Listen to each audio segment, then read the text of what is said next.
guys, salamat kaukay. Mag-opening bell tayo at ayan naman ang ating bubuksan. Kita nyo naman yan. Yan.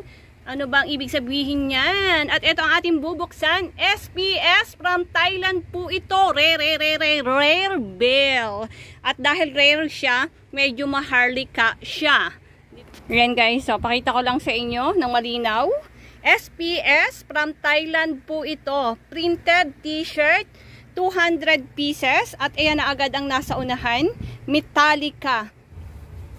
Ang tagal na natin di nagbubukas ng men's t-shirt. Ang last na binuksan natin is Japan at wala, ano tayo doon, nangamote tayo sa Japan, pinahirapan tayo ng bonggang-bongga ni Japan. At eto guys ay napaka-pricey, pinakamahal sa mga t-shirt na nabuksan natin. Hindi nagkakalayo yung presyo pero kung sa 200 pieces, mas mahal siya. Yung mga ibang brand ay nasa 250, 260. Ito, mas maliit ang bale na to. Siguro mga nasa 40 kilos lang to. Okay, pero nag-e-expect tayo, bago ko bulat-latin, nag-e-expect tayo na wala itong commercial. Kasi, pure printed t-shirt ito with vintage. Si Marvel ang pinakauna natin. Ito yung ating Metallica na nasa ibabaw. Metallica, ang back malinis, clear. Walang print ang likod. Next natin, Bruno Mars. Ayan si Bruno Mars. At ang kanyang heart tag ay Gildan. Next, DJ Shadow. Ang back. Next natin, event din. Events. Paksan. Ito yung back niya. Katag, yung nasa ibabaw na tag, kinat niya. Rose. Toltex, Fruit of the Loom. Magko-comment na agad ako. Vintage yung t-shirt. Kasi vintage na, hindi na bago. Medyo magpapansin mo na gamit siya. Wala pa tayong nahawakan na bagong-bago. Talagang gamit na gamit. Okay na okay pa yung print natin. Ito, medyo bago pa si Marvel. Fruit of the Loom. Sakto sa Halloween, no? Sesame Street. Santa Cruz. Small size. Disney. Ganda ng kulay ni Disney. Gildan. Long sleeves. May nasamang long sleeves. Hindi kasi ako familiar sa mga ganito sa mga nakakatakot. Ray Rice. 2009.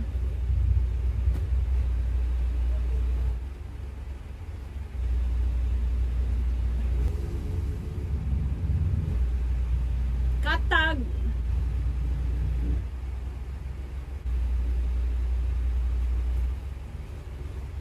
Small. Fruit of the Loom.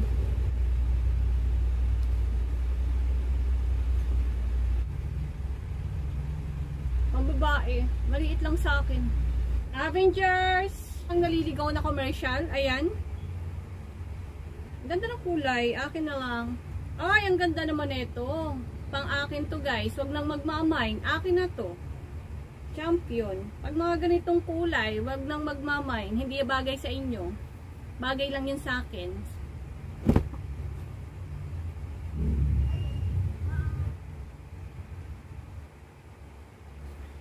Mayroon din siyang halong commercial guys.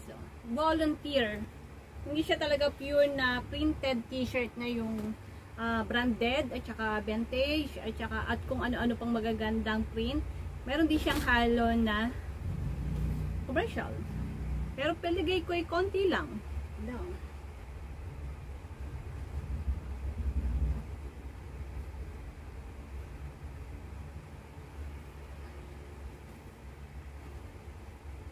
Hindi siya nasama na ganito yung mga class back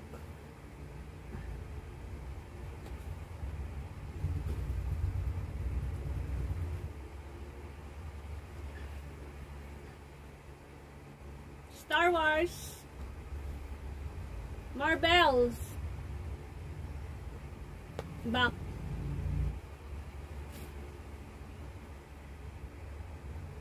Disney limited edition.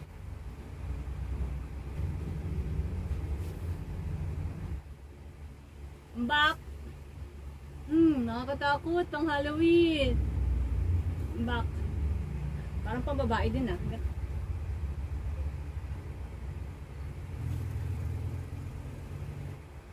NYPD.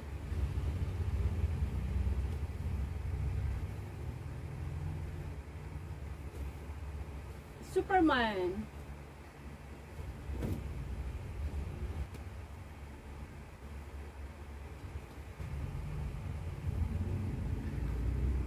Mosimo, ang babae.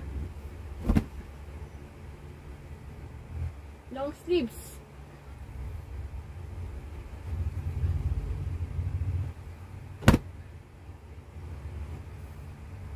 Meron ding sando. Pambata. Ganda.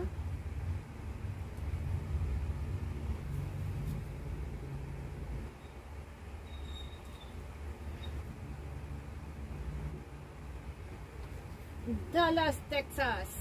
Sando. Ito pala ang front. Cute naman ang back nito. Marble.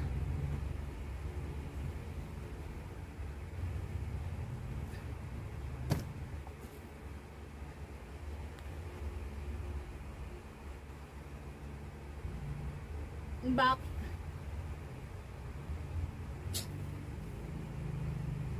Back. Rolling Stone. Ayan ang back. Kaya lang pambabae para. Hard tag na Rolling Stone. Pambabae. Ulit ang size. Pang akin. May Bob Marley din. Ang size, mas maliit pa sa akin. Pang 10 taon ang size. Baka may magme-message sa inyo. Dimes, dimes, dimes. Sinasabi ko na kaagad. Maliit. Huwag nyo na akong pagurin pa. Ito, maliit din. NFL Raider Gildan Star Wars.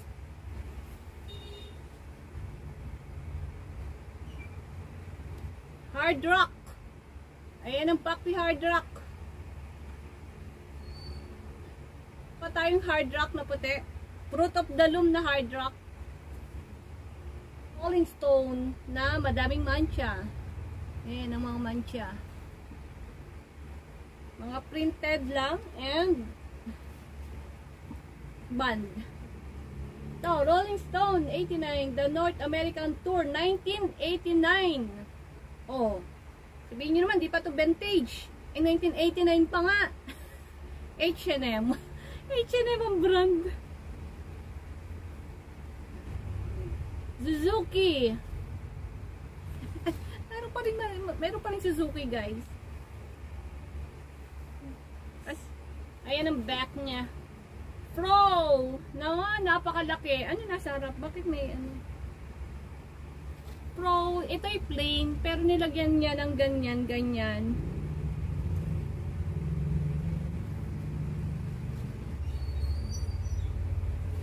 Back, isang Nike na maluma na rin.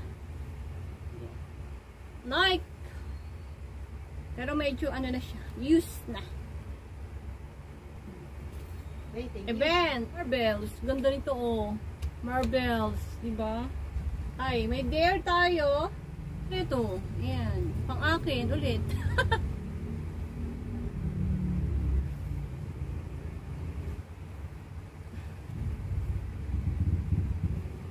Sexy. Erostica. Ano to? Sonic. Wala talaga siyang branded na napasama. Ang dami naman nating Rolling Stone.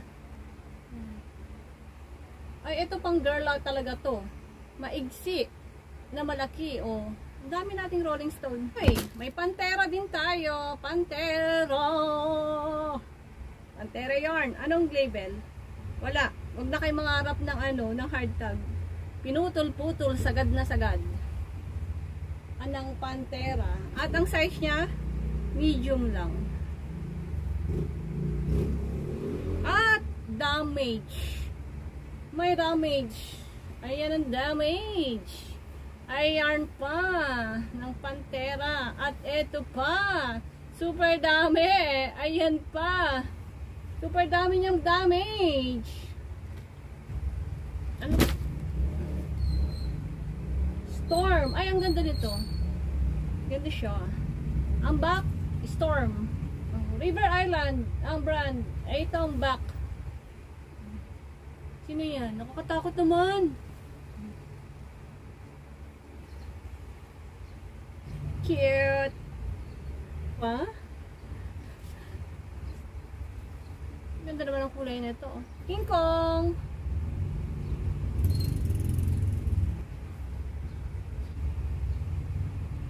Back.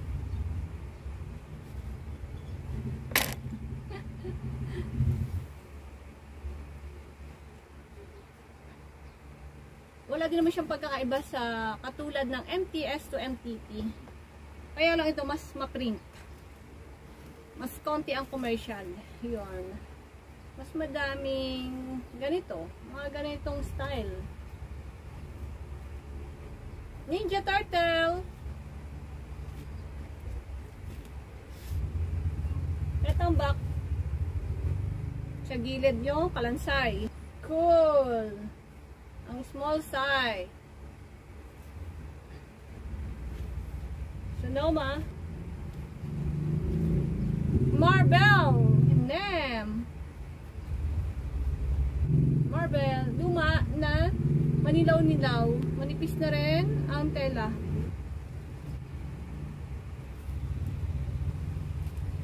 Ang sleeves.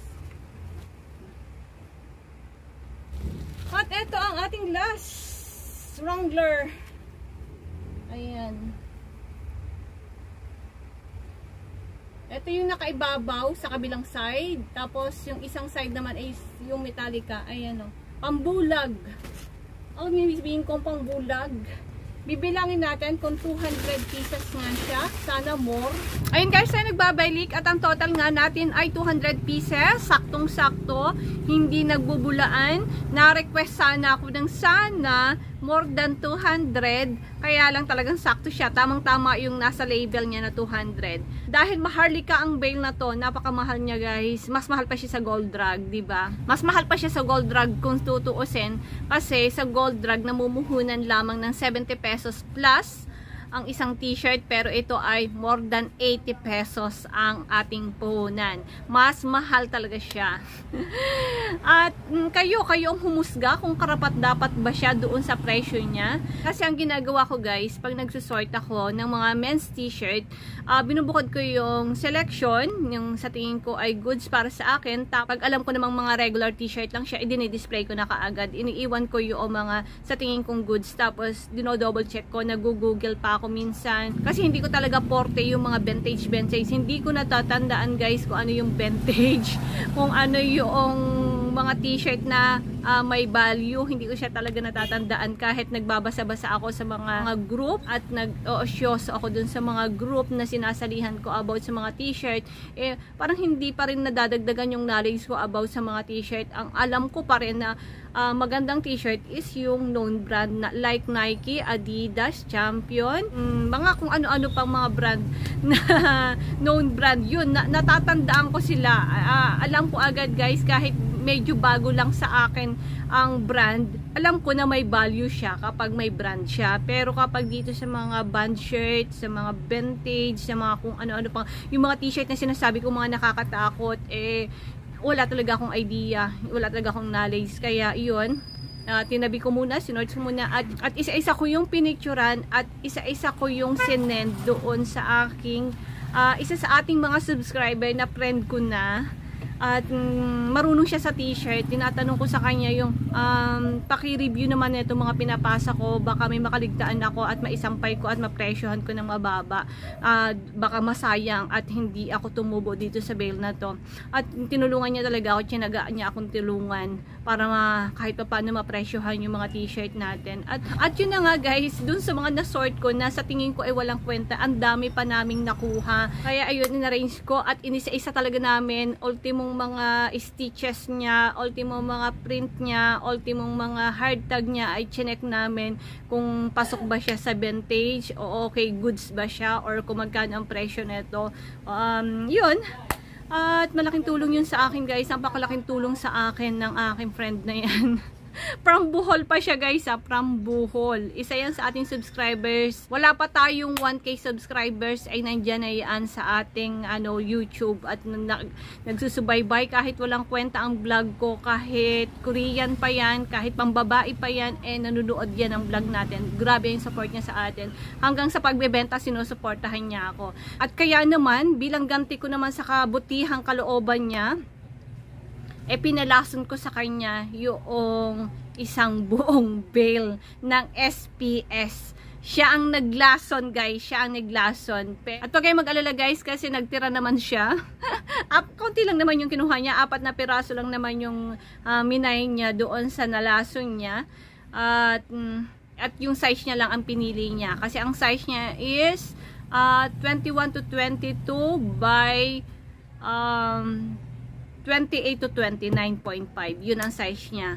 Pag mas maliit doon or mas malaki doon, hindi niya kinuha kahit gustong gusto niya.